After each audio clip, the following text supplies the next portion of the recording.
drop the link to our profile in the chat box, or you can simply just search for Quantum Analytics NG, Quantum Analytics NG. And once you actually go there, you see what our students have done and are presently doing. You see testimonials of our students, you see video testimonials of our students. These guys are, are actually doing great in the tech ecosystem. And, that makes us so proud, that we are actually impacting, the world, so these are some of the testimonials of our students, but if you want to see more, you can check our LinkedIn page, Quantum Analytics NG, and to actually see more. All right. So in today's session, right, I also mentioned to you that we are going to be speaking to, experienced professionals. We have two experienced professionals that are at high level in their career, right? These guys have been able to, get themselves to this level from experience, from, information, from the skills they have. And right now, they're even, leading teams in their various capacities. And, for you to be able to lead teams in your various capacity, that means you are so grounded. So first of all, I introduce Chigozie Anyasor. Chigozie Anyasor is the CEO, at Iridium Works Limited, and also ex-senior manager and head of engineering. So this man is so skilled that he's so grounded when it comes to data analytics, also grounded when it comes to enterprise solutions, even grounded in software development. Isn't that a lot of juice, right, for a person? He's so experienced, and I so love what he has been able to do in the tech ecosystem. So you are going to be learning from this person that has vast experience in different different tech skills. Mike check Chigozie, are you on the call? Yes. All right. Joseph. Yeah, I can hear you. Thanks. Yeah, it's good to have you on the call. We can't wait to learn a lot from you today. I'm sure everybody on this call have questions already that they would want to ask from you. All right. So I'll just move on to Olamide Olagunju. Olamide Olagunju, this guy is a pro, right? When I mean a pro, he's a product design lead for his organization. And I think the last time we even had a conversation, Olamide was telling us that, at some point he actually, fits into the position of a product manager when it comes to recommendation or recommending how well the products can survive in the market, seeing it from a product design point of view and seeing how he can actually manage, his team to, work better and achieve tasks. Olamide is so experienced in product design. His story is so interesting, but don't worry, you will hear his story from him himself, today. Mike check Olamide, are you on the call? Oh, yes, I'm on the call. All right, Olamide, thank you very much for showing up. We can't wait to, learn a lot from you today. Thank you for having me. All right. So it would be great if we can see your faces, Chigozie and Olamide. We would like to put a face to the names, so we can actually, for example, we can see you outside. You can never tell, right? But it will really be great to see your face, so we can actually, interact very interestingly. Thank you very much as you do that. So I'll just move straight up to the panel session. So guys, this is the time, I need you to pick up your pen and your paper, right? Your pen and your paper to jot things down because it's very important. It's very important. These things that you'll be hearing from here today, I don't want you to rely on your brain, right? Because these things are things that can change your life, They may sound very simple, very simple, but they actually mean a lot, right? So I'll just start, from, asking Chigozie to introduce himself. We want to know about you. Tell us about yourself, what you do, how your experience has been like. Okay. Thanks. Confirm you can hear me and you can see me. Yes, clearly. Awesome. All right. So a brief about myself. My name is Chigozie Anyasor. Currently, I'm the CEO of Iridium Works Limited. I've been in banking for 14 years and 8 months. I've led a lot of digital transformation journey there. One of them happens to be in the space of data engineering, data analytics, and data science itself. So that's briefly about me for now. So I don't know what other questions will make me talk more. All right. Thank you very much for that introduction. Yeah, the introduction speaks volume, a lot of volume already, right? It shows that you have actually had a lot of experience, doing a lot of things in the tech ecosystem. Thank you for that. So I'll just move on to Olamide. Olamide, my guy. It's good to have you here. So Olamide, please can you just introduce yourself? Tell us what you've been doing in the tech ecosystem, your experience. We want to hear from you, Olamide. Yeah, thank you, Joseph. Thank you for having me. So I think for me, I've been designing for over 10 years, and I've been in design capacity for I've actually been in different roles. I've been a designer for I was once a brand designer. I was once a visual designer, and I think I've worked for different industries before actually moving into tech. At first I actually worked at a consulting firm where I learned about how aesthetics was actually meant to be when it comes to designing. Then from there, I transitioned into all the fun advertising industry. And then I think from there, that was when I decided to move into tech. So I think ever since then, tech has actually been interesting, and it's actually a very good space and very good industry to actually work in, because as the title for the event is mint, I think there's cool money there. Actually. So I think it has been interesting, and I've been enjoying it. So that's a brief talk about my own field. Yes, yes. Thank you very much for that, Olamide. I think you actually got the gist there, right? Moving into tech, mint, when we are talk about money, you can get mint money. And that is what we are trying to pass across to, invariably that, see, in this moving into tech, right, you can actually access money, lots of money, right? But you have to put in the work first. You have to get access to, a structured information that will make you position yourself to be able to access these opportunities, right? Thank you very much, Olamide, for that. That was sweet to hear from someone else, right? Okay, so I'll just quickly, move on to Chigozie again, right? I'll just want to, because Chigozie, I've seen that you have actually done a lot of things, right? A lot of things. But specifically, I would like to hear why you actually delved into data engineering, data analytics, right? What actually triggered that? What inspired that for you? Yeah, I'd like to hear that. Okay, thanks for that. The reason why I delve into that engineering space or the data space in general is that during the time of the buzz, when everywhere was vibrating, talking about data, everybody's talking about data, So we had data, and we practically are not making use of the insights from the data. And if you don't have the requisite skill, the data will be looking at you and be smiling. I mean, the data will, in fact, the data will even deal with you because it keeps growing and you're not doing anything with it. Do you understand? So here comes the question.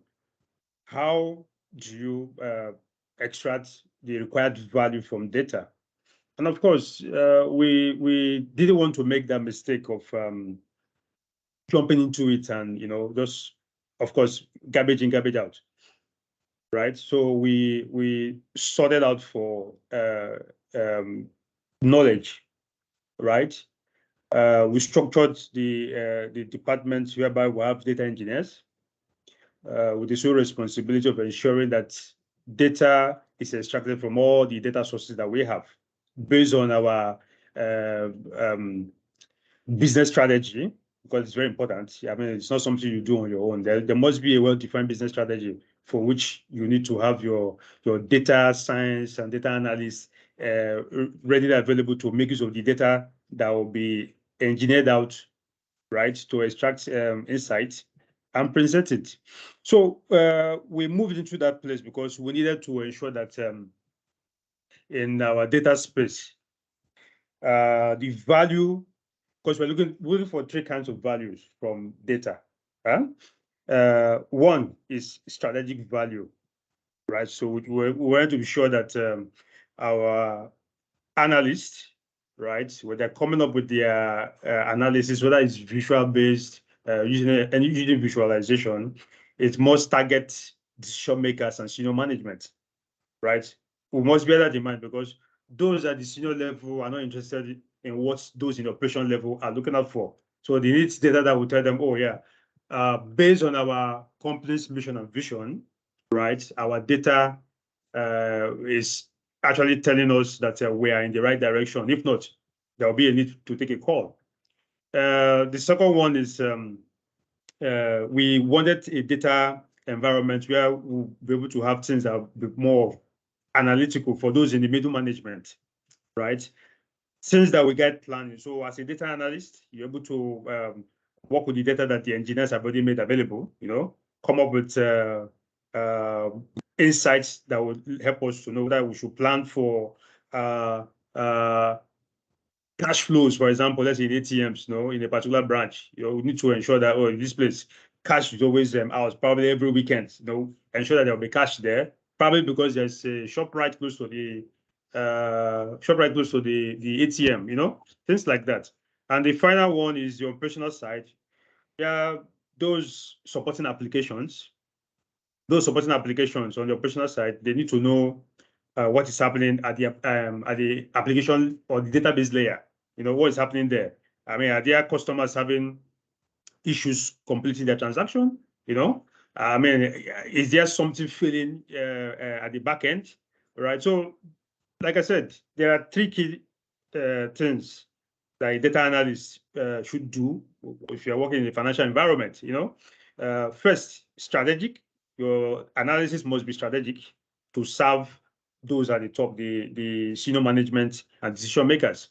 They need to be analytical, to serve the people in the middle management or those in charge of planning, right? That's day-to-day planning. Then the operational guys too. You need to ensure that your analytical outcome or insight serves those in operation so that they'll be able to tell whether something is going on badly and an action will be taken to ensure that things work out fine.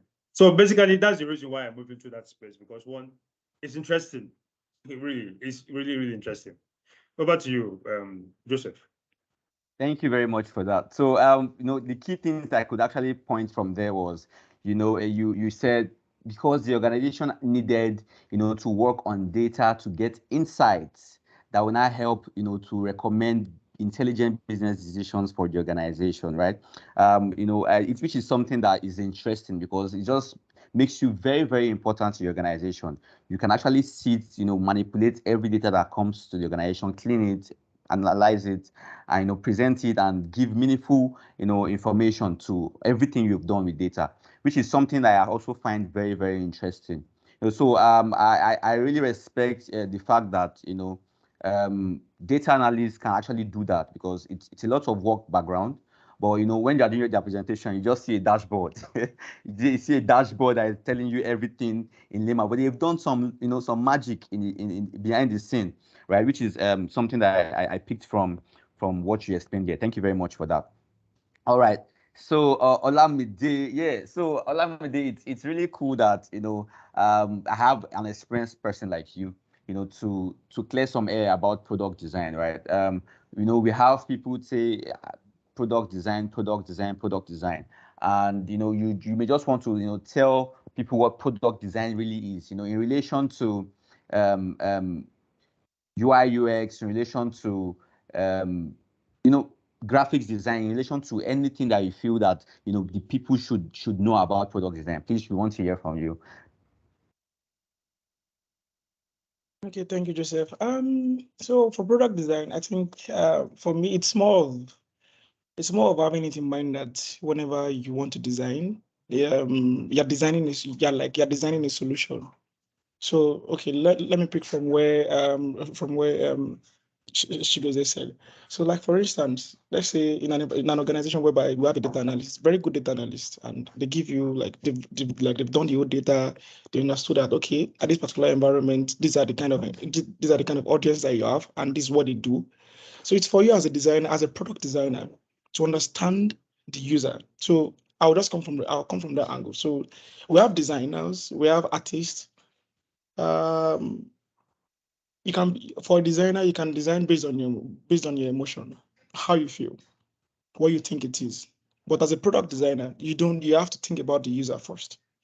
So whenever I tell people about product design, is you understanding an audience you're trying to design for. So that's why I would always say, as a product designer, first thing that should come to your mind is design solution. And if you understand what design solution means, then you can actually be a product designer. So when you've been a product designer, you don't necessarily have to be very good at designing. So like, because I've mentored quite a lot of people that they have different interests. As a product designer, you have to understand what UI UX is. I would go into that. So we have UI means user interface, UX means user experience, but it's you understanding both and knowing how to actually combine both. So for a product designer, you need to understand that whatever product the product attached to design has to be intuitive and has to actually resonate with the target audience.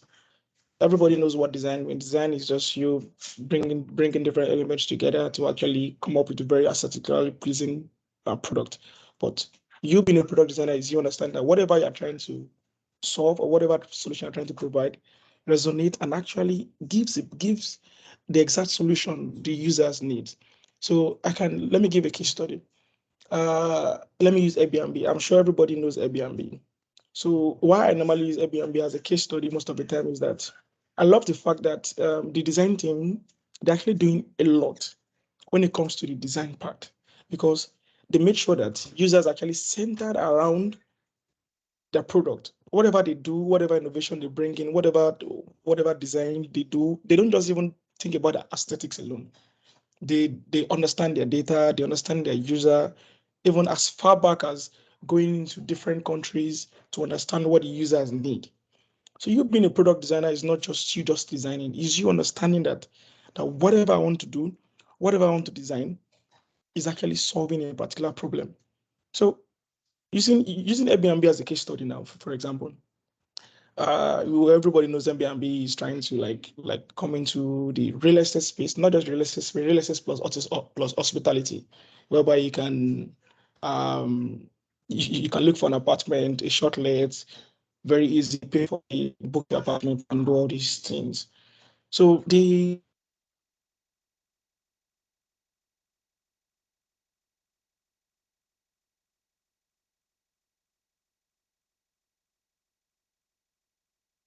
Yeah, mic check everybody. Please, can you hear me? I think we lost Olamide there. Or is it from my end? Please confirm if you can hear me.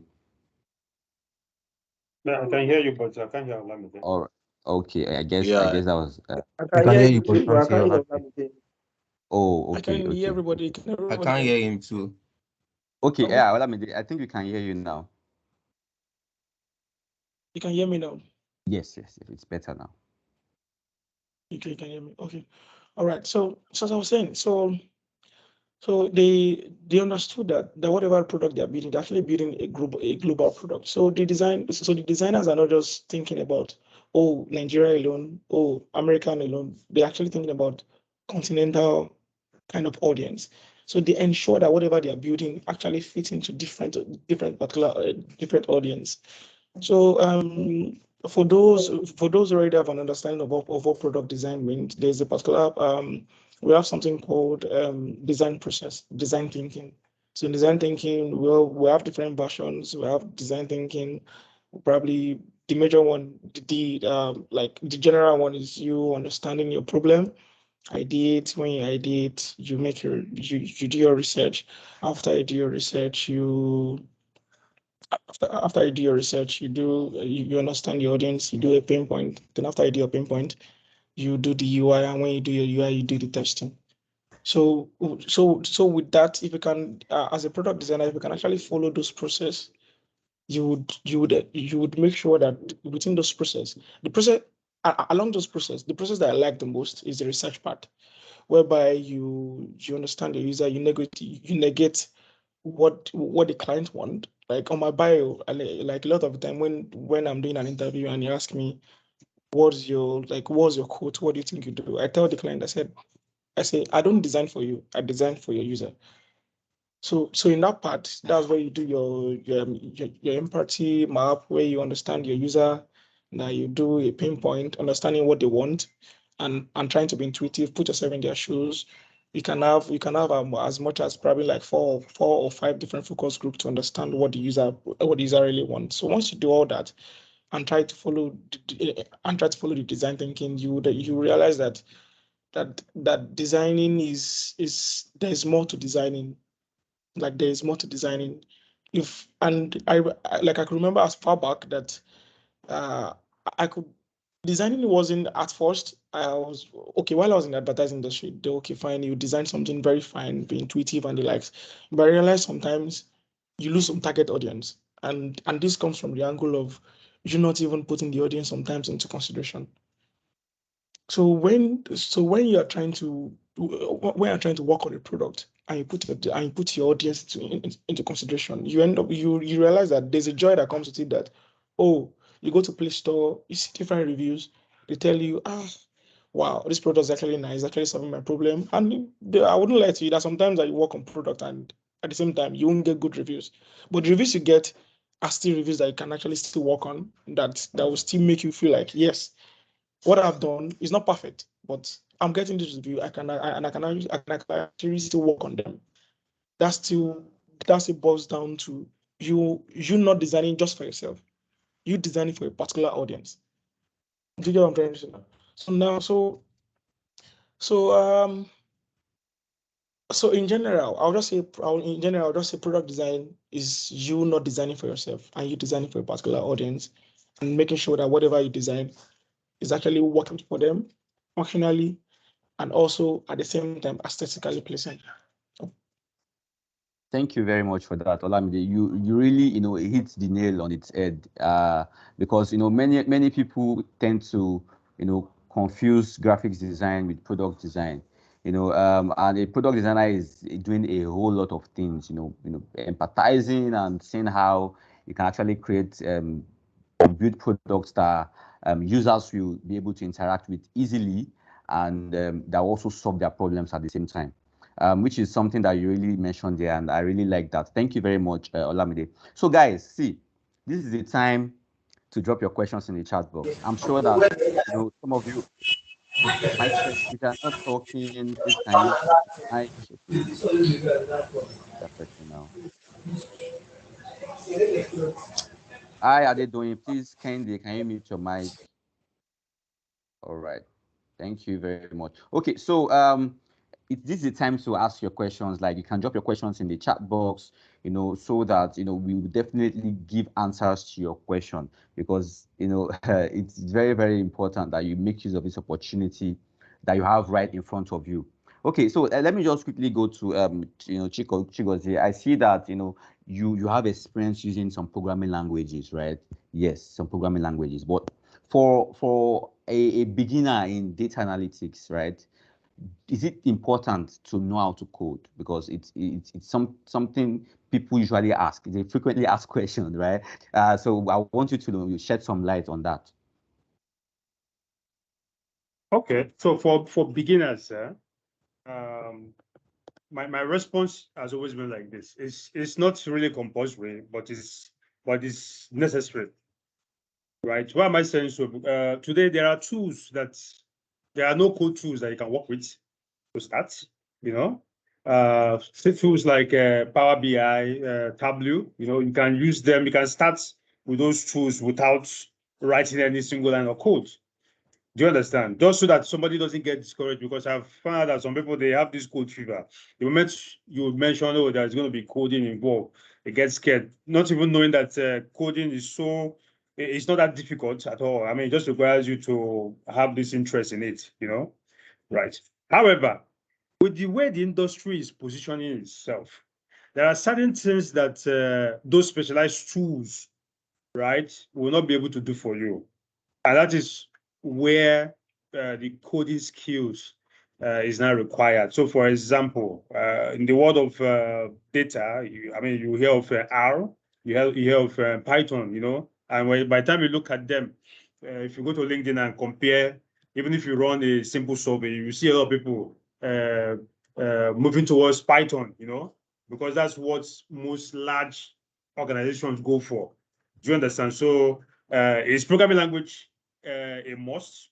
Not necessary, but it is really required, because even in your career as an analyst, right? You should get to a point whereby you want to explore. So it is it's not a bad idea if you have those coding skills, right? But our advice, if you want to start small. As you grow and you see reason why you need this code, right? You grab it. You get. But if you have an institute like quantum analytics that are ready to put you through, why not just jump into that and become friends with codes? So that's my response, Joseph. All right, thank you very much for that. I like that response. That response comes from a lot of experience. So so guys, you can see that you are getting the right answers to these questions. Please, if you have any question, no matter how simple you feel this question is, drop it in the chat box. We are very, very, very available to answer these questions for you. These questions for you. So I will just quickly, move to Olamide too. I would also like to ask the same question, right? That is it important for product designers to know how to code?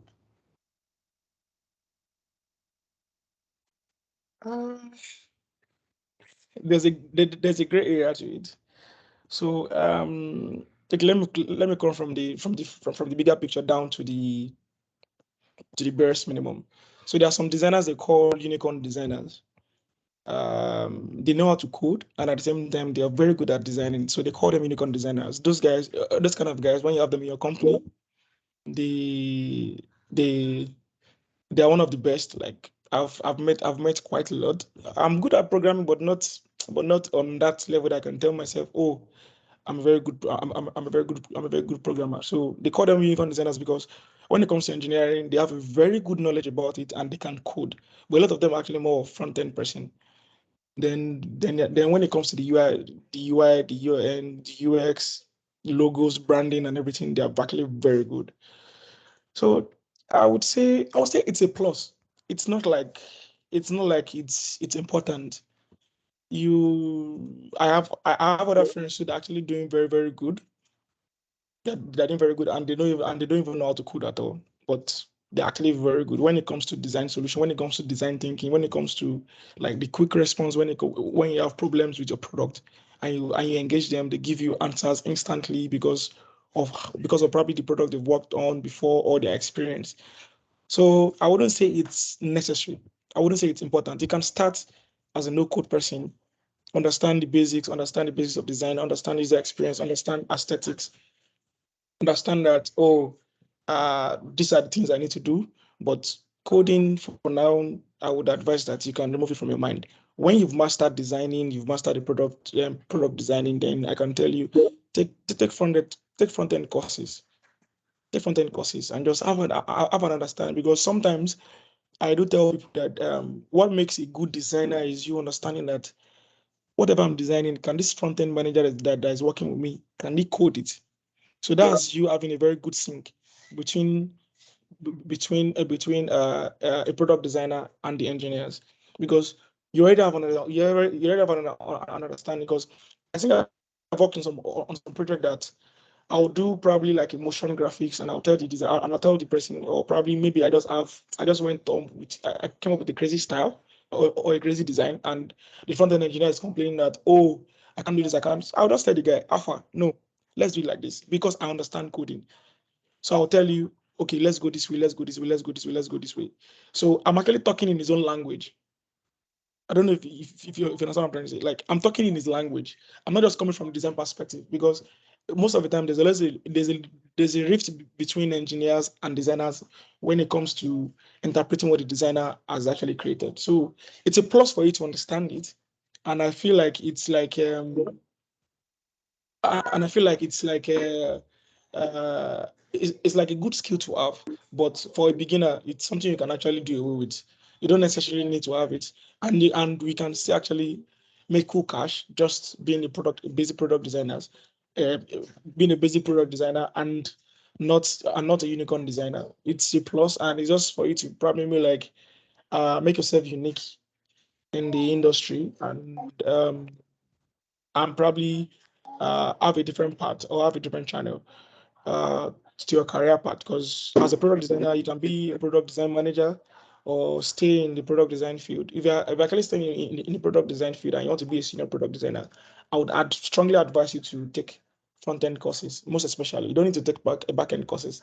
Take a front-end course, understand a bit of coding, because I think with the look of things now, we now have a lot of product designers in the in the industry now. So to make yourself unique, just have like a good understanding of it, and I think that would help you. But from scratch, for a beginner, leave coding for now.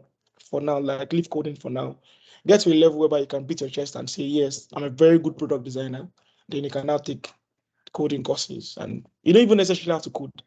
Just take coding courses just to have an understanding. Like you can actually interpret what you've designed in the coding in the coding area, whereby you say engineers that will tell you, guy, what you did there is trash, and you tell them, no, what I designed, you can actually style it like this. Sometimes I'll tell them, Alpha, this div, combine them together. Once you combine it together, you get this.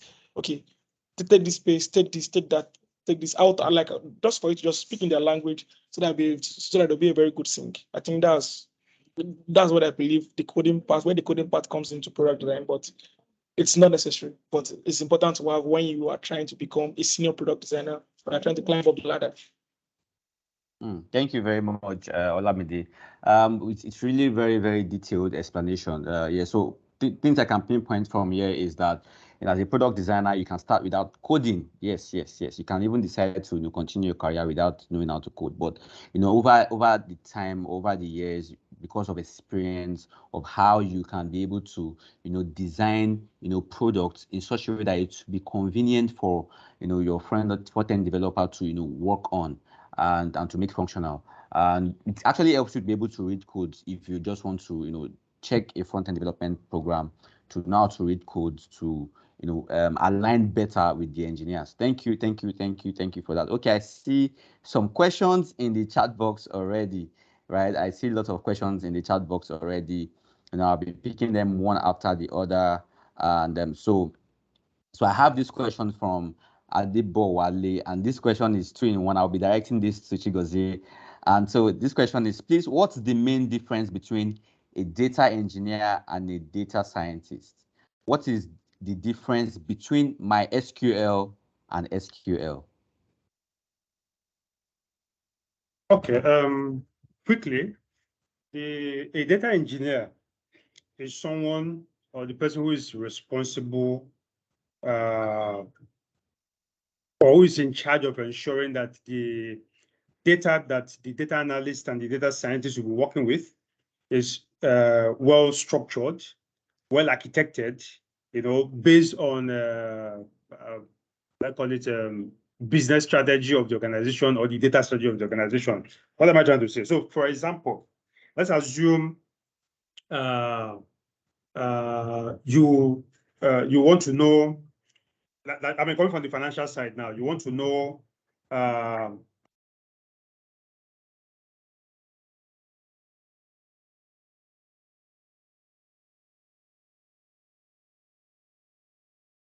Hi, mic check.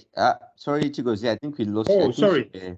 You were Okay, muted. can you? Okay. Okay, I will take it again. So what I'm simply saying that a data engineer, right, is somebody who is responsible for architecting how the data based on business strategy or the data strategy of the organization, how the data should be in a structured way. So it's more or less like an architect for the data scientist and the data analyst. So I was giving an example to say, let's say, for example, from the financial side, you want to know if the transactions your customers are getting, that is the inward credit into your bank, right, is actually coming from the same customer, from the account of the same customer from another bank.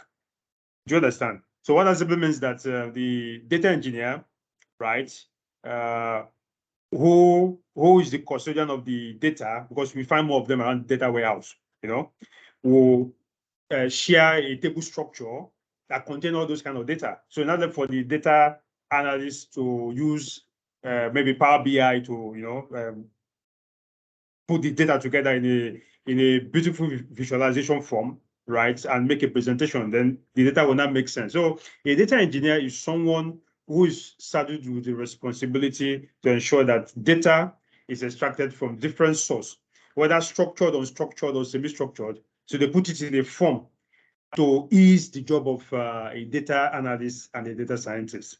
Now, what does a data scientist do? A data scientist is responsible for using the various kinds of algorithms or models that exist in the data space to make predictions or to create a kind of value for the organization they work for, right? So it's more of the data scientists will take the depending on the business case. If it's about customer churn, they know the kind of model they're going to use to drive that. If it's about fraud detection, they know the kind of model they were going to use, and they will now, if the data does not exist, they will talk to the data engineer to say, hey, can you put this data in this structure for us? So the data engineer will put the data in that structure. The data analyst will then work with that data, feed it into the model, and test and see that, oh yeah, this is actually doing what we expect it to do. Now, the next question is the difference between MySQL and SQL, correct? Yes. So MySQL is a relational database management system. I think they've been bought by Oracle now. So MySQL is a relational database management system. So it's a database engine that you can also use to do your data, data analytics or whatever you want to do with data. You can also use it for application development and all that, to serve as your backend for data storage. SQL stands for Structured Query Language. SQL is the universal programming language for database. Do you understand? So we have a lot of relational database management system, the likes of Oracle, SQL Server, that's from Microsoft, MySQL, right? So they all have there's an ISO body governing all of them. And that ISO body recommended SQL, right? Though in the respective database management system, right, like MySQL, Oracle, and SQL Server, they also have their own flavor, kind of, but by the time we look at them, because you're coming from the universal side, that this SQL is easier for you to relate, okay, fine. Yes, it's SQL, select the column name from the table, you run it. It's going to work for all of them, but they all have their kind of flavor in a way. I hope I've been able to answer that question, right? Yes. Okay. You did. So thank you very much for the way you answered the question. It's really cool. Thank you very much. So we have a question from Vuyo. Vuyo is joining us from South Africa, and I'll direct this question to Olamide, right? He's saying, what is the best way of going about getting a sponsorship for your visa with a company outside your country? So Olamide, I believe like you have some experience with these, or you have people around you that has actually experienced this too. Would you like shedding some light on this? Based on maybe the tech skill that you have, is it possible? Or but I don't know if this question is so detailed to that level. I don't know. But Olamide, yes, please you can go on. Thank you. Okay, thank you, Joseph. Okay, yes, you can. I have a lot of friends that have left the country with getting sponsorship visa. So I think right now there are different countries that give a sponsorship visa. I think UK is one of it. I can speak more of my field and the engineering field. So I have a lot of friends that have left the country based on they getting jobs, sponsorship visa. But most of the time, I don't think they would want to give a junior person. So it takes a lot for a company to actually give sponsorship visa. So you have to probably be like sometimes mid-level, but your mid-level has to be very, very good, and you have to have a very good portfolio. So most of the time it comes with being a senior designer. Probably you're head of designer or the head of design team from a company. So most of the time they have to see that's key. Like they have to value that. Like they have to value you before they can actually give you sponsorship. So currently, less of US does that too. Less of US. I think more of UK, then I think more of Sweden, Germany. I have like few friends that have actually left the country that travel to Germany due to sponsorship visa. So, but you have to actually be very, very good as an African. You have to be very, very good before you can get the sponsorship deal. Then if you're a lady too, I think now I think it's easier for lady because a lot of companies are trying to balance their design team or their engineering team. So to have more ladies come in because ladies have different perspective when they are trying to whenever they're doing anything tech. Like generally they have different perspective from men. If you have a lady, like if you have a lady in your team, it's always a plus. So I think for ladies now it's actually very easy for them to get sponsorship, um, a working visa for their whenever they want to travel out due to using job visa and the likes. So I think yeah, but you really have to be very good. Yeah, it's possible, very possible. I've not left the country, so I'm actually looking forward to you too. So so it's hard. It's hard, and you have to actually strategically position yourself too. So, but junior designers, mid designers, nah, but you have to be a senior designer or a senior engineer or a senior software engineer, or pick probably a field, even as a QA, like a QA or probably a data analyst. You must have worked for probably big firm to have good name and have very good track record. So when you apply, they will consider you. But there are a lot of jobs out there that has sponsorship visa. A lot of jobs out there. So just position yourself strategically and be very good at what you do. I think you will bag it. Yes. Thank you very much for that, Olamide. Yeah, so I actually can testify to this too, right? I have two friends that actually left in 2020. Okay, one in 2021, the other in 2022, right? One to the UK, the other to Germany, and they were, sponsored visa, right? Because they were actually good. Their tech skill is, solid. They first of all got the job from here in Nigeria, doing the job, and they wanted them to come around like, yo, see, we want to be seeing you like once a week or twice a week in the office, or we just want you close by. So we can easily, call you to show up, and those guys are there now and they are chilled. So yes, it's very, very, very possible because I've also seen it, happen to people around me. Right. Thank you very much, Olamide, for that. Vuyo, I believe that question has been well answered. So thank you very much. So I'll just move on to Chigozie again. So we have another question from Blessing, right? Blessing she says, I started my tech journey in February 2022, learning HTML, CSS, JavaScript because there was no guidance, right? But my interest in data is still there. How do I get started? Because I realized that coding is not what I am comfortable with. I can't comfortably. How do I get started? I believe you answered this question one way or the other, but I think you may want to shed some light again. Blessing, yeah, thanks. I'm with you on this. I'm one of those people that believe that in years to come, right, in many years to come, tools will take over coding.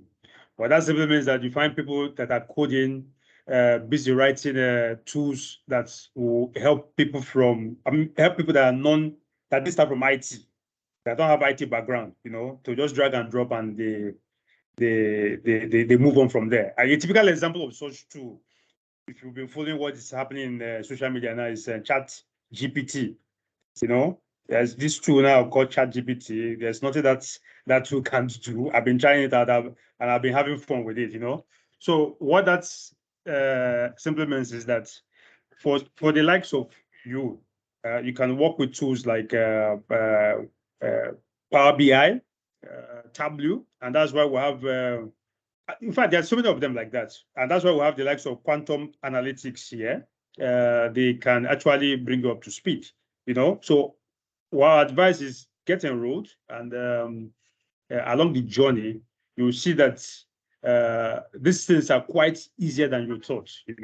So the issue of coding will not become your choice if along the way, because the truth is, if you get a job in a financial sector, for example, let's say you're in the product team or product organization team, well, that simply means that you will be, let's say, you'll be responsible to analyze your product.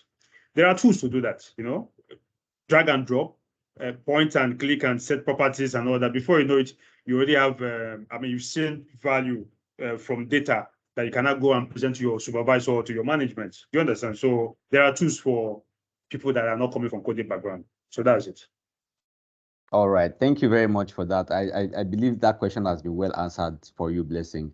Okay, we have another Blessing here. I think I'll just answer this question too, right? Blessing David. So the former Blessing was Blessing Oga. So Blessing David is saying, please, you should, okay, you said the beginner can start small. Whatever it means to start small as a data analyst, what is the first step to take to be a data analyst? So me personally, from my experience, helping people transition into tech, into data analytics and every other tech skill, right? I can tell you for a fact that the first thing is you being open, right? You need to be open. Are you ready to learn this thing? Being open and be ready to actually put in the work. So another thing is, so over time, I've seen people that tend to learn these skills in an unstructured way. Why? Because on the internet, there are lots of resources, right? You can see some resources. You can start, if you are not careful, you can start learning from the middle, or you can start learning from the end, and you come back to the beginning, right? So looking for a structured way of learning is very, very important. And there are processes to these things. You have to know there are these tools that you should be learning. For example, you should be able to use Excel. You should be able to use SQL. You should be able to use Power BI for visualization. So it's very, very important that you have people that can guide you, people that can hold your hands, that can tell you, oh, this is the first step you need to take. Then once you are learning all these things, you start working on projects, right? Because in tech, it's much more than just saying you can do something. Have you be able to work on it? You experience challenge, and you be able to learn from your challenges, and you become better because the challenge makes up your experience, right? So you start little by little putting your work while you are learning from people that are ahead of you, because learning from people that are ahead of you makes it faster for you, right? And makes it better for you to learn. So, Blessing, I believe that you actually got that. Thank you very much. So I will move on to, okay. So, okay. So I will just ask another question from, from, okay. Okay, so I have a lot of data questions here, right? I believe there are a lot of people that want to like move into data, but nonetheless, so guys, if you actually have a lot of questions, please keep asking because we are very, very, very, happy to actually answer your questions. So I have another question here. It's more like a comparison question too, right? And this question is, which is the best to use for coding? PostgreSQL and Python. What are the main differences between them? So Chigozie, I think you may want to answer this question. Okay. So while just like Joseph said, once you start learning from a structured way or in a structured way, you'll be able to have more deeper clarity into all these tools. So PostgreSQL is a database system. Database management system. Python is a programming language, right? Postgres is one of the database management systems used by fintechs. A lot of fintechs prefer it over SQL Server, right? The difference between the two is that Postgres is for database, Python is for programming. Now, if you have a Python project, right, that requires you to store data or persist data, maybe when you're doing your CRUD, right? You can use PostgreSQL as the backend. While from your Python, you look for how to connect to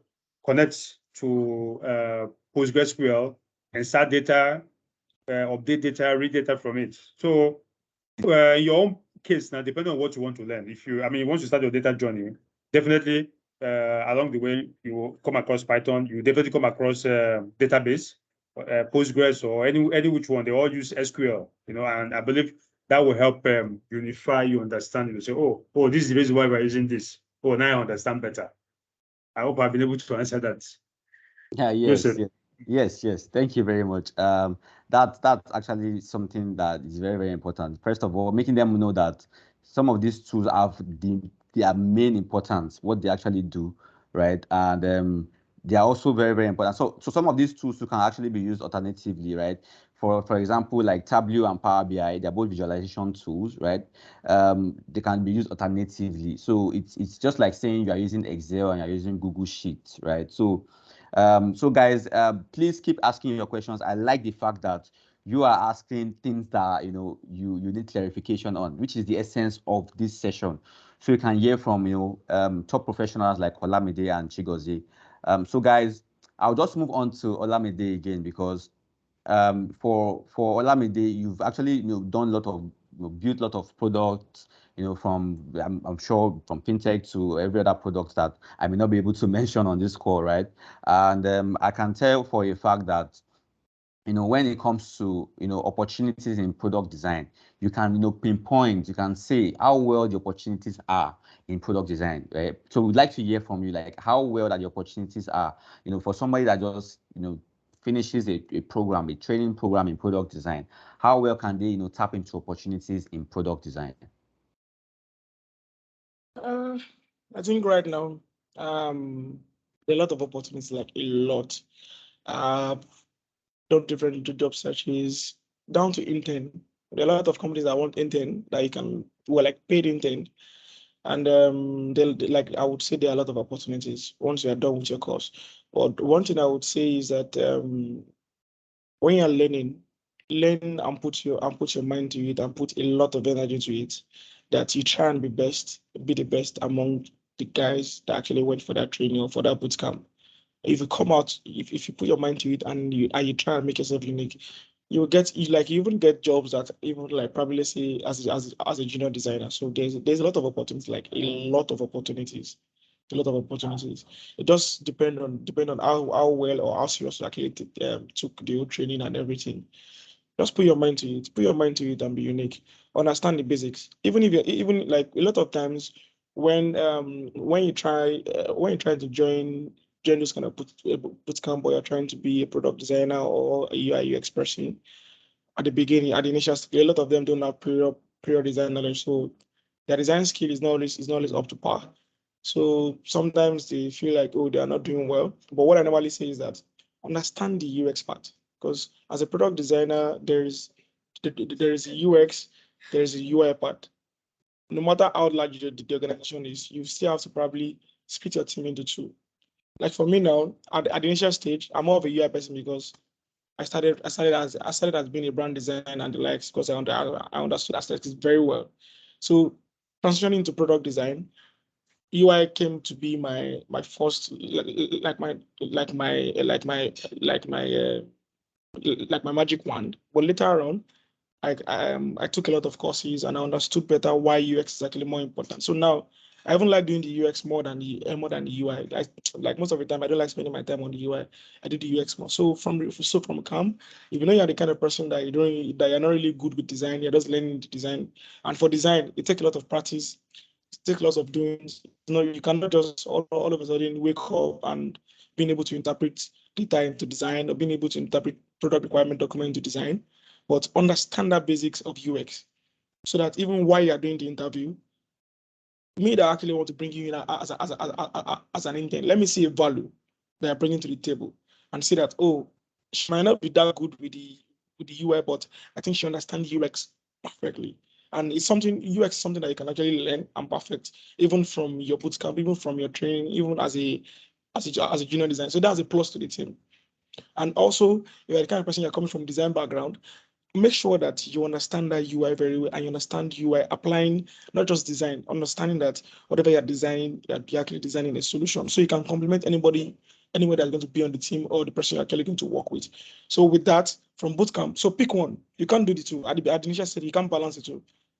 And you can't balance, just pick one. If it's UI, balance the UI, understand the UI very well.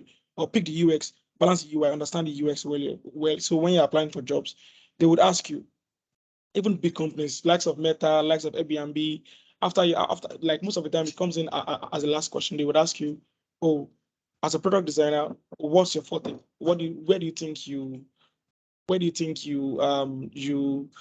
can actually classify yourself? There are some guys that they come in from the interactional from interactional background, and those are the motion graphic designers. So they will ask you, are you an interactive designer?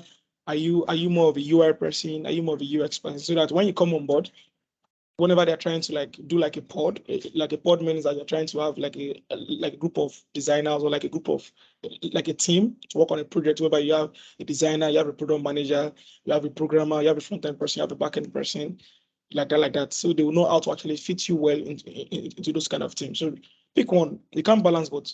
Just pick one. Once you pick one, then you are doing your interview for the internship or probably a junior designer.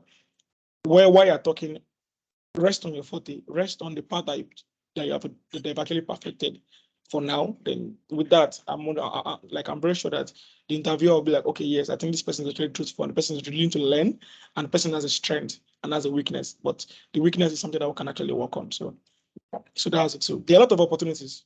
Do your bootcamp, take courses, have a mentor, far or near, apply for jobs, know the basic questions they normally ask, because there are set of questions that an interviewer would ask. Know them. Strategically position yourself. Then your portfolio too, very, very important. You don't necessarily have to have like a life project. It might be probably like what you worked on during your bootcamp, or probably at your free time. You can have those things. Just present them, convert them to case study. You converting them to case studies is interviewer understanding that yes, whatever you worked on, you understood the product, you created a solution, and you designed the solution. So with that, you position yourself and you're very good and you're good to go. Thank you very much, Olamide. I like that the way you actually answered this question, because it's giving real life vibes, right? Because it's beyond just knowing answering questions theoretically. You are relating it to real life situations, and I believe that gives a lot of understanding to the question. Yeah, thank you very much for that. Okay. So I will ask Chigozie the next question from our next, person. Let me just check for the question again. Okay. So I think there are some questions here. Okay, blessing is okay. I've answered for blessing.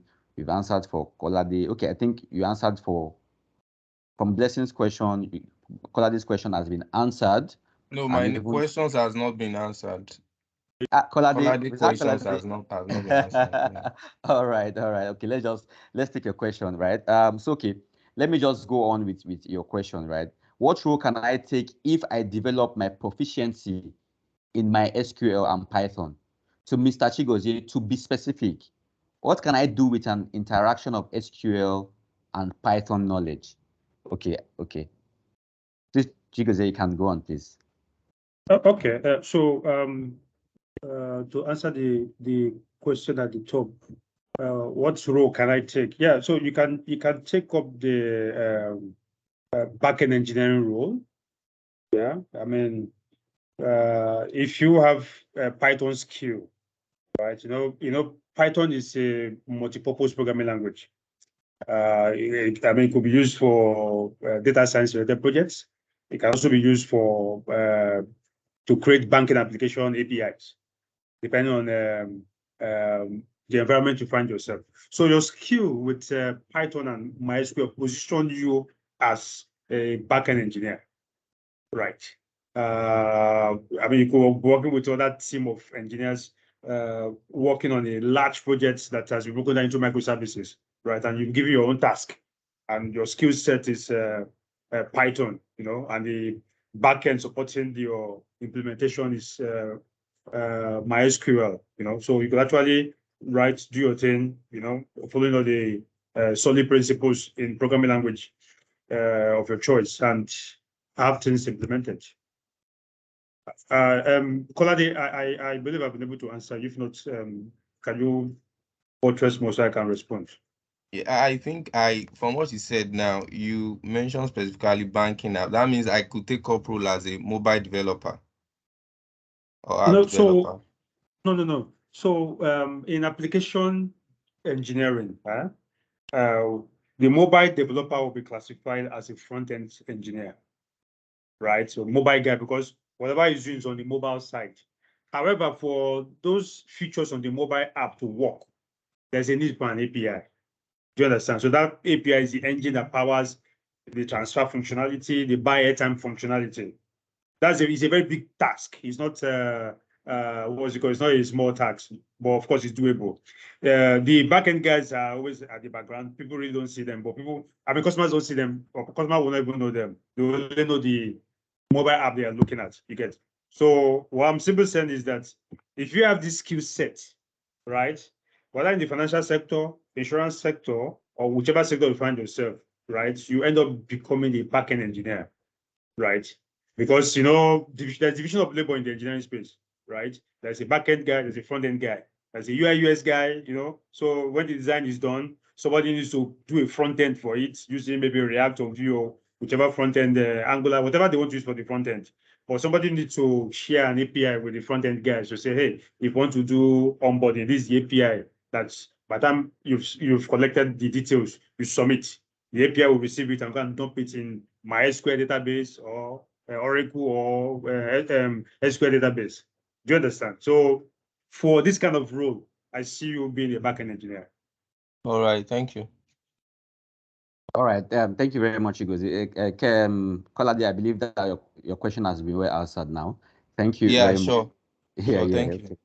Okay, cool. It's good to have you here. All right. I also see a question from. Okay, I think I have a UI UX question here for Olamide. That's coming from Tega, right? Okay, Tega and Bani. I'll just merge the two together, right? Tega is saying I graduated this year as a business administration graduate, right? And I want to acquire a UI UX skills which I don't have any prior knowledge. But joining this space, I think data analysis is interesting and worth doing. I'm confused, sir. Okay, first of all, Teg, I don't want you to be confused. Then I want to just merge Bani's question with it. So Bani is saying, how important is niching as a designer? Yeah, thank you very much, Olamide. Yeah, thank you, Joseph. So, I think your back. What is so? A lot of time people say, you went to university, study a course for 5 years, 4 years, is a waste. Actually, it's not a waste. So there's a part of designing called designing using data. I think I stumbled upon it. I think that was like 2 or 3 years ago. I was listening to a podcast, one of I think the head of design at Amazon, because they have a lot of head of design depending on the department. Because Amazon is really very, very big on data. So you studying business administration, if you actually want to go into UI UX, I'll tell you, understand the basics of UI UX, be a very good designer, and specialize in you converting data to design. Those kind of designers are very, very rare. You don't, because the basic design thinking is you designing based on empathy. Empathy means that putting yourself in the designer's shoe.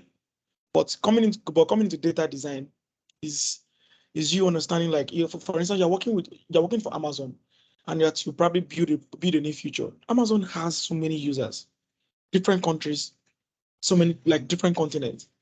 It's for you to sit down. The data analyst will sit down and tell you this and this and this and this and this. This is what we've interpreted. You as a designer is you now understanding, okay, this is it. This is the problem they're actually facing. This is how we can actually provide a solution to it. And you coming from the business administration aspect, or having a background, it's easier for you to understand data more, to tweak, to understand how business relates to design, because that's another skill entirely. As a designer, you cannot be a general designer. It takes a level of understanding to be able to balance yourself as a designer, the user as the audience, and the stakeholders. So whatever you like, for me now, I studied urban and regional planning in my background. Mine is more of the aesthetics part, the design part. So I think that was what actually helped me more in my UI part. So I didn't throw it away. To be a planner or to be an architect is you understanding design.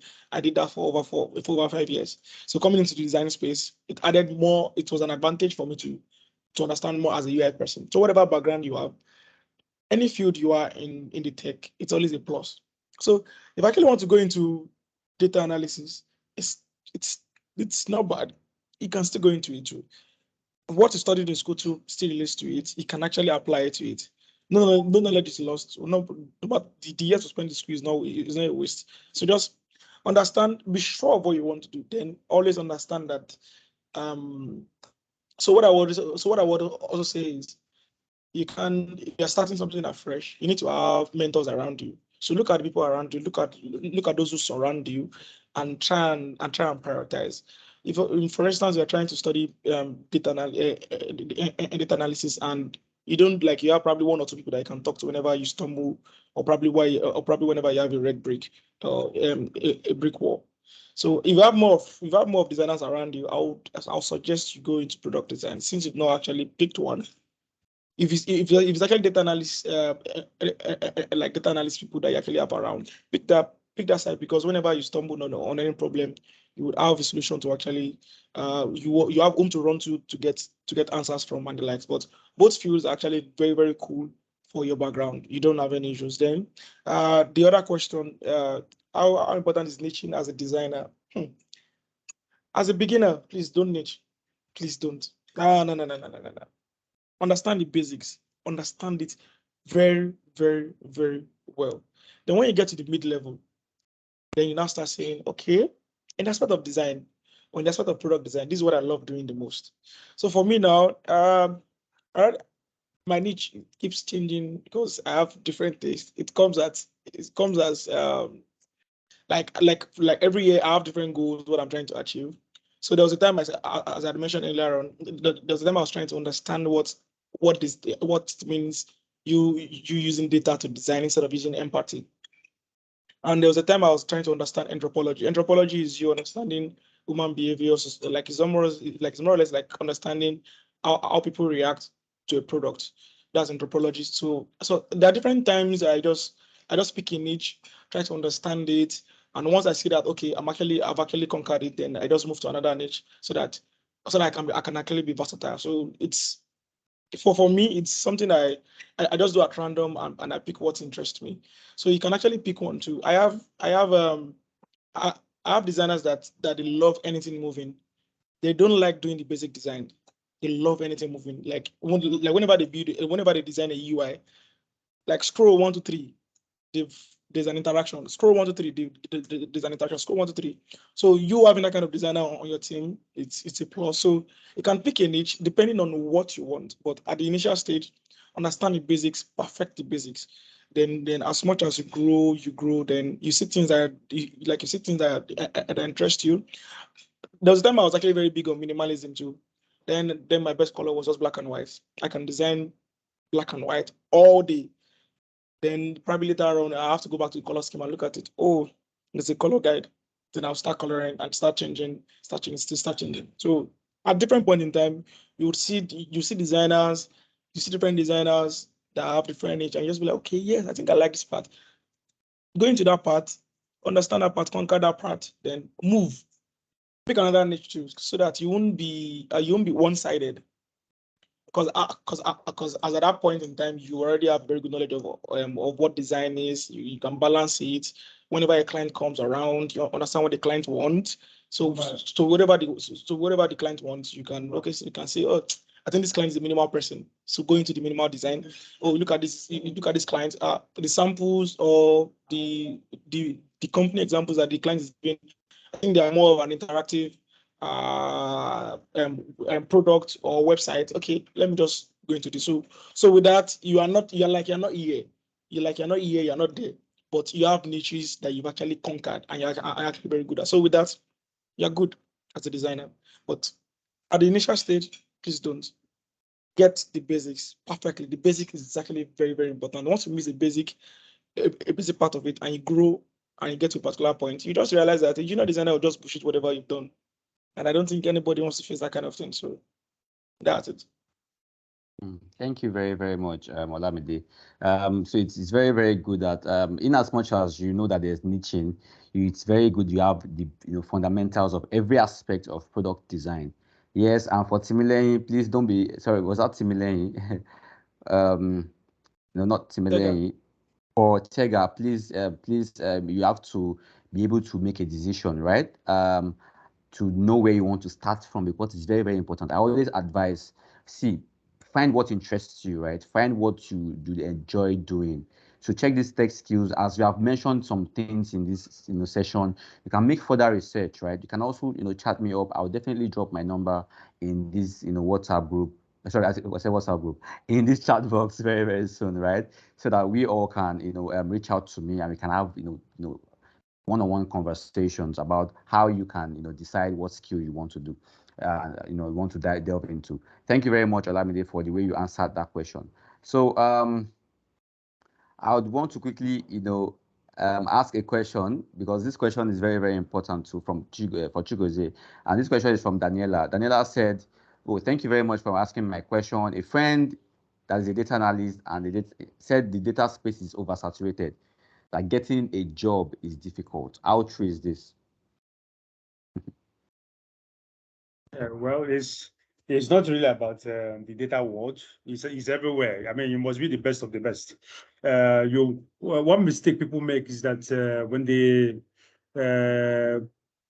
let's say they've gone for training and they've been trained on data analytics or whatever it is in data, they don't tend to build their portfolio. And when they are even building their portfolio, they build their portfolio around the basics that people already know. Because you must be strategic when you're looking for a job.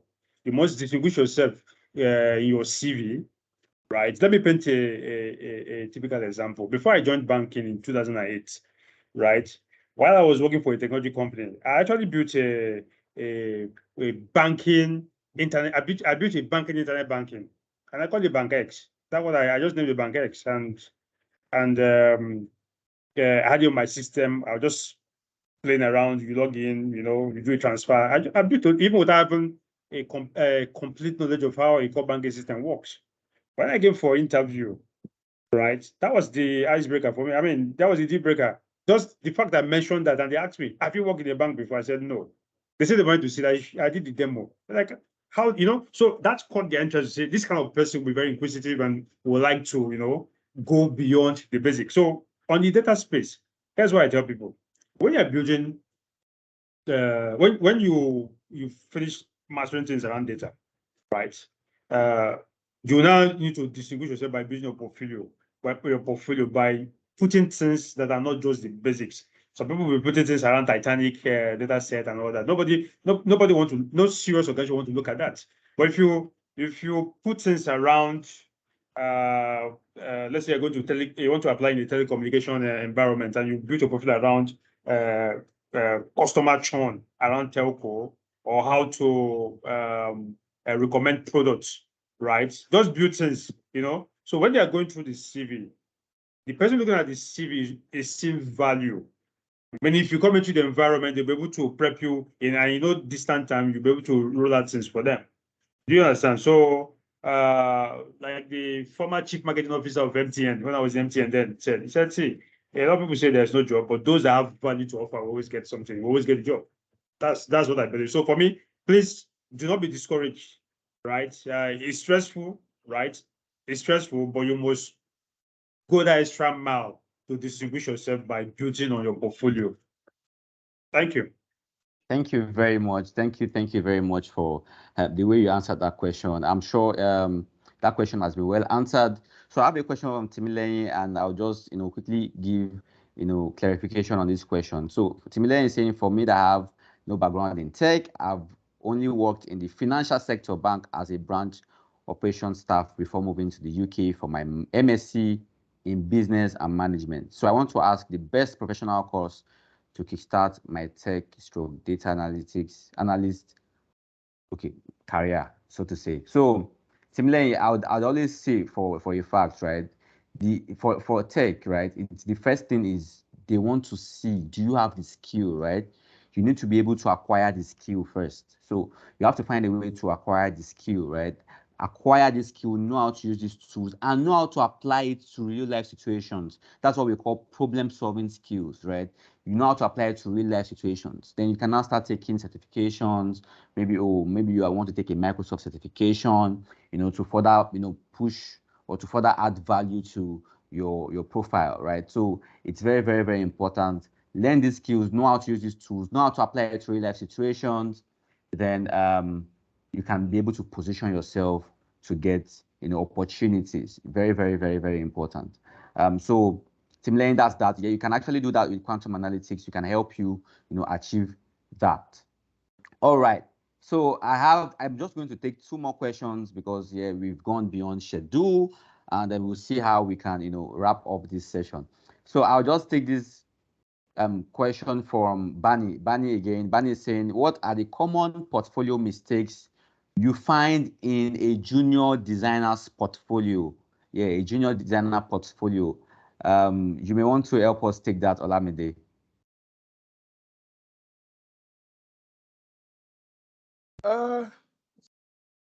Okay, I think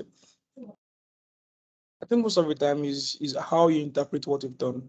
So you need to understand what case study means. Case study, like you understand what case study means is actually very, very important. So I would if I've conducted different interviews, I've met people. I think how you actually structure your case study is actually very important, because I think that's the major thing in your portfolio. So a case study is meant to talk about what the problem is, the challenges you met, how you solved it, what you solved, what are the screens that came out of whatever you've done. And most of the time, if the product has been launched, give like a review or feedback you got from whatever you've done on that project.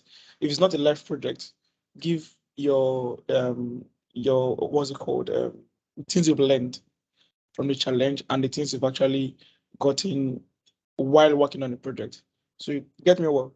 If it's a live project, wait, look at it, go to App Store, check reviews, check what people have said, check feedbacks, add it to the case study. So me, that I'm actually going through your case study, I already have sections that I'm actually going to go and check. If it's not a live project, indicate that it's not a live project. Then tell me what to learn while you're working on a project. So if you can hit those 4 or 5 notes, and I'm checking it, then I can obviously say yes, your portfolio is nice. And at least always make sure you have minimum of 2. You can have 10. You can have as much as you can. I try and arrange them in not chronological order.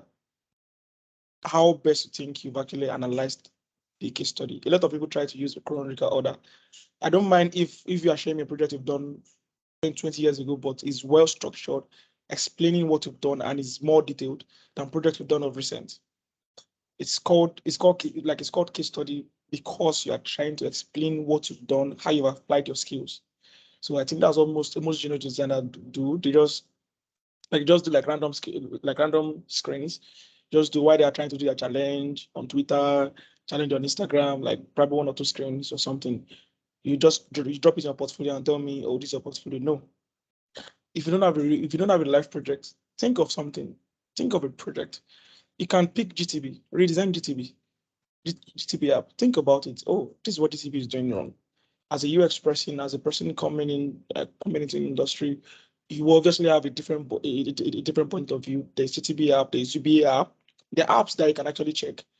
There are websites you can actually redesign. What you've learned, you understand what UI UX means. You understand you are attending to a particular audience need. Check them, criticize it, talk about the challenge, create a challenge from it, create a problem from it, then profile your answer, profile your solution. Then what are the key things you actually learned while you're actually working on it? So with that, then I'll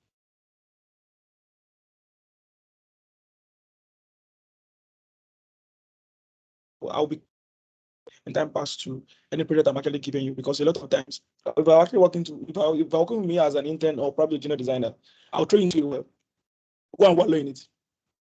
Then when you're back, I'll not tell you, okay, what have you learned? I know you can't handle the project. I just want to see how well you handle it. And when you come out or when you're back, then I'll be like, okay, yes, this you should have done this, should have done that, should have done that. And with that, you learn fast and you would actually spring up well, faster than you just collaborating with someone on a project. So I think that's it for me. I don't know if I've answered the question. Yes. You're on mute. Thank you. Okay. Yeah, thank you very much, Olamide. That question, I'm convinced that question was well answered. Yes, because it actually speaks a lot of, ways that they can actually work on projects to actually give meaning to their portfolio, which is something that I would in I value in the way you answered this question. Thank you very much. So I believe that question has been well answered, Barney. You can start applying that, into your real life situations. Okay, so finally, before we just move on and forge ahead, I would like to ask this final question from Messi, and I want Chigozie to answer this question. So please, my question is, what is the career future for those of us that are about to transition into tech? Looking at the recent retrenchment of staff by the big tech companies. Yes, so Chigozie, we want you to answer this question from a CEO perspective, and a tech professional too. I mean, I was hoping to get this question. I was hoping to get this question. People say the tech world is the in thing now. They now hear of mass layoff almost every year. Coming from the tech big giants. So here is my response to that. Within the same tech industry, I mean, even within the same space, some people are not fired, right? By my research and review of what could have happened, even with some friends I'm following on LinkedIn, what I could get was that, okay, some of them, they were fired. They were fired because they've been in that organization for many years, right? And the management took a decision to say, okay, you know what? We want to get in young guys, people with fresh idea, fresh innovation. This happens everywhere, not because it's a tech space, not because it's the tech space. I mean, do you understand? However, the people that were asked to go, those I'm following on LinkedIn, they made some comment. They like say, okay, fine. I mean, for them, they are going to start off their own company because they say they worked there for 30 years and they've gotten all the skill they required to go and run their own business, right? And the business is also in the tech space too, running consultancy business as well too, even to the company that even fired them. Do you understand? Somebody made a comment on social media saying that the best thing for everybody who is coming to the tech space or who is in the tech space is to do what? Keep on following the trend, the latest trend. Keep on updating yourself. Most of those guys that they were asked to also go, they are not even updating themselves, right? They're just stuck with what you already know. Just like me too in the bank. I mean, I came into the bank with what's it called, .NET 1.0 back then, right? .NET 1.0. But coming out, I came out with a lot of skill set because I refused to remain complacent with what I know. Rather, I challenged myself to say, hey, what if they stop this programming language? What will I do? Do you get my point? I started doing what building myself. So my own advice is that keep building yourself. Tech space is not a static space. It's always changing, right? It's always changing. Just look at ChatGPT. Look at ChatGPT. I'm sorry, ChatGPT. Take a look at it. You will start saying that, oh, if you go there and type now, okay, how do I design this in Photoshop? It will tell you how to go about it. You'll not be wondering, does it mean that those doing Photoshop are not in trouble? Obviously, no.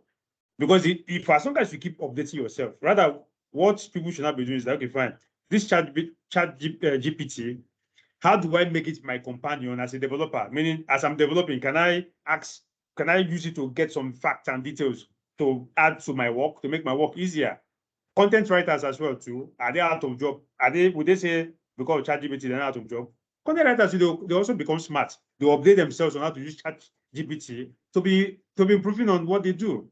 So the solution to this kind of thing is just keep on doing what? Improving yourself with the latest technology to make sure you are always at the top. I mean, always at the top with the latest things happening to always be in the right place. If not, I mean, the fear would finally catch up with the person.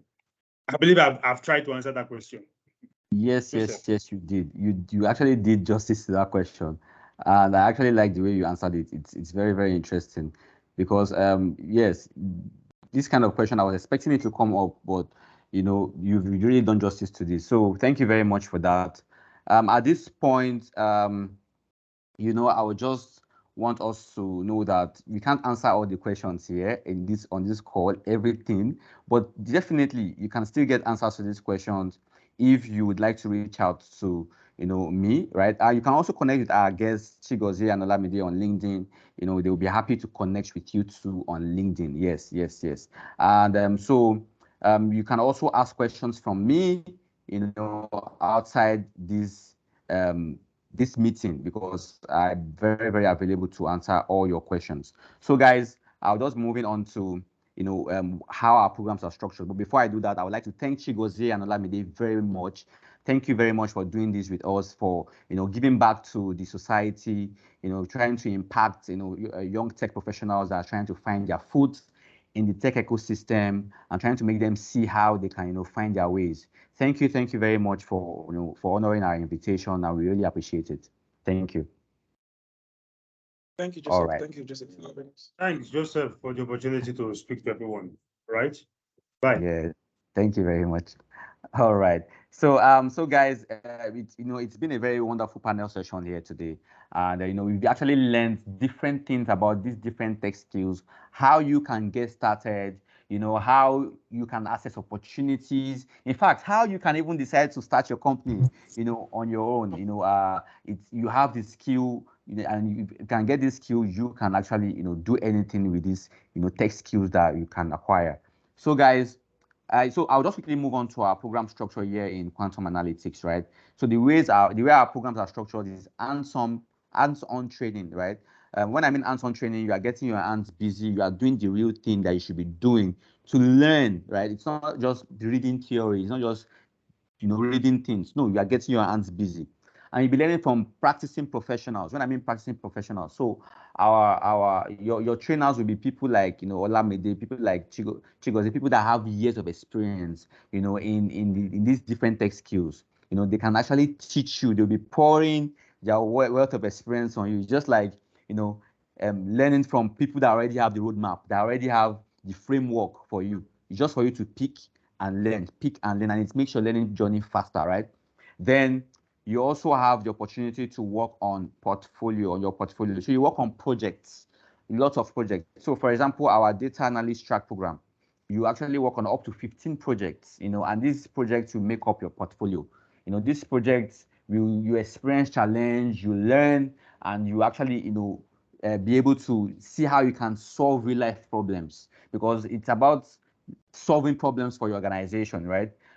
Doing real things for them rather than just knowing how to use these tools. So you'll be able to do all these things by the time you work on projects.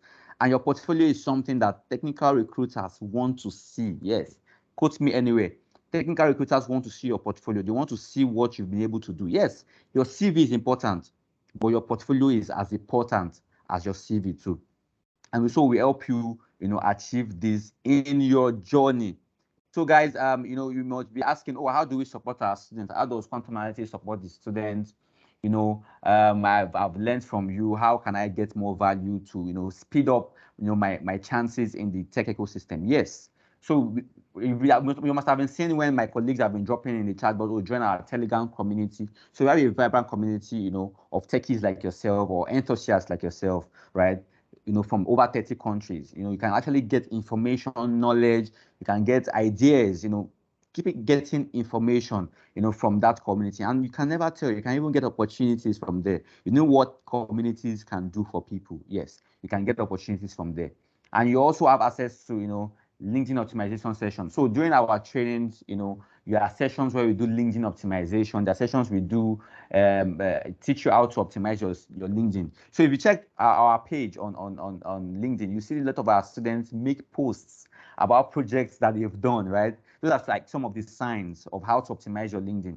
And I can tell you for a fact, many of them have gotten jobs from those posts about the projects that they've done. They put the dashboard, they push the samples of that project, and recruiters actually reach out to them, even without applying for jobs, right? So that's the power of LinkedIn.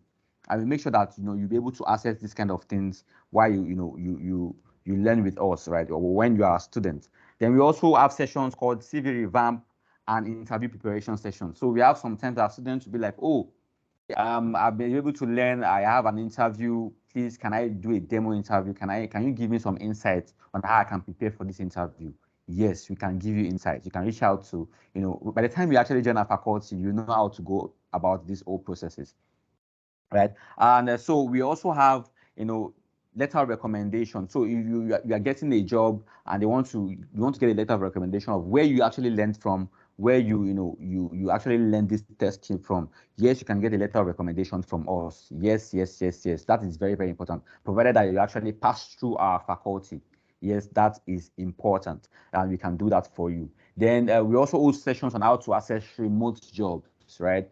Because it's always very cool that you also have opportunity to access these remote jobs. We have sessions on these, as you go by in our journey. We want to take you to that level where you'd be so comfortable with yourself. Yeah, so that is actually what we do. So we have different programs in our faculty. We have product design program, and we have data analyst program starting on the 28th of this month. Very, very, very soon. These programs are starting very, very soon. And my colleague will be dropping the link to join the onboarding group for our data analyst track program. So if you're interested in data analytics, right, my colleague will be dropping the link to the onboarding group in that group right away, right? In the chat box right away, so you can actually join that group, because it's very, very important that you have the opportunity to join that group. And the first two classes are free. That's the interesting thing. The first two classes are free. Yes, my colleague will be dropping that in the chat box right away. Yes, she'll be dropping it in the chat box right away. Okay, let me also drop it while I talk to you. So it's very, very, very important that you also start your journey as soon as possible. No procrastination, because I've actually heard people be like, oh, if I had started earlier, I would have been able to, do great things already by now. But it's something about procrastination. You feel, oh, there's still time, I can still do this, I can still do that. Please do not allow procrastination this year. Yes, this year. Okay, somebody is asking, so she's saying, what's the difference between data analyst track and data fellowship? So we have two programs in our data school, right? We have data analyst program and we have data analyst fellowship, right? And your choice of program depends on how far you want to go in your training. It depends on how far you want to go in your training. So both programs teach you from the basics, right? Take you from the basics. But for the data analyst program, fellowship rather, if you are willing to work with foreign organizations, or you are already an African in the diaspora, or you are planning to travel out of the country, yes, you can do our data analyst fellowship, because the curriculum is designed for a global market fit, right? Whereas for our data analyst track, if you are looking at, oh, you want to transition into data analytics, but you actually want to access jobs in the African continent, we have be able to develop that curriculum to make you access those opportunities in Africa, at large. And I can tell you for a fact that it takes you from the scratch too, from the very, very, very, very fundamentals, that you can actually access these job opportunities and start doing great. So guys, what I want to be seeing in the next few minutes in my DMs and in that onboarding group is that you are starting that journey as soon as possible. You are starting that journey as soon as possible. That journey as soon as possible, which is very, very, very important. So I just dropped the link to the chat box, to the onboarding group for the data analyst fellowship now, right? And I want us to start. Okay, so I want us to be able to start joining that group right now. It's very, very important you join that group right now. You can start joining and start your class. The first two classes are free. I just dropped the link to the onboarding group for the data analyst track program. And if you want to have further conversation about product design, how you can get started for the data analyst fellowship, yes, you can reach me. You can reach me on my WhatsApp number. That's my WhatsApp number, the first number on your screen that ends with 251111. Please send me a message as soon as possible. Let's get you started. Let's start making that money together in year 2023. So guys, I want you to keep joining that group now, that body group now, if you're interested in data analyst track program. And if you want to have a conversation, yes, you can give me a call, you can send me a WhatsApp message on the number on your screen. So guys, it's been a very, very wonderful time with you all. I really enjoyed my time here, and I'm sure you all enjoyed your time in this session too. You all enjoyed your time in this session too. So please, guys, I want you to have a wonderful weekend. Hello? Enjoy the rest of it. Hello, who is that? You have a question? This is Henry. I asked a question earlier, but I was not giving an answer to my question. So I dropped it on the chat box, but you did not respond. So what I want to find out is that I don't know the people that was taking the SMEs that was attending to the question. But I believe if they are still on the call. I don't understand if they are still on the call. Okay, so you know what, Henry? I'm so sorry that we missed your question. However, I would definitely. You can send me a message on WhatsApp, so I'm now again, so we can have a further conversation about this. Okay, right? with the one having 511, right? Yes. I'm even I'm dropping it in the chat box too, so that you all can reach out to me and we can have a conversation about this. Okay. Yes. Thank you very much. So guys, it's been a very wonderful, session with you all today. Please feel free to reach out to me and join that onboarding group now if you are looking at joining data analyst track program. I just dropped it in the chat box again now after my number. Please join that group now and get started in your journey. So do have a wonderful afternoon, guys. If you are going for Owambe, go and enjoy your Owambe. If you are planning to relax and chill, I know strategize for this year, because this year is running fast already. December is almost here. January is almost gone. So have a wonderful afternoon and see you in class very, very, very soon, guys. Bye. All right, bye.